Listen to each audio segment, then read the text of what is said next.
nüüd? Ja nüüd vaid käib juba. Tere! Tänane tulid siia Erlani.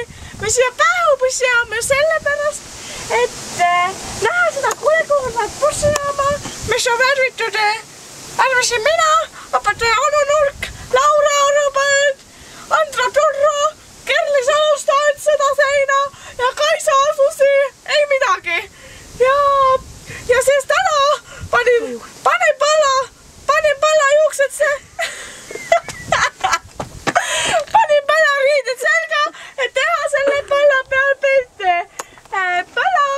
Pallale lõikasin juuksed jäi muidugi maha, sest pallale ei kõlba tulla pikkade juuksega. Ja pallal peab käima kommikutega. Kaisa on rohale saad ja väga meeldivale.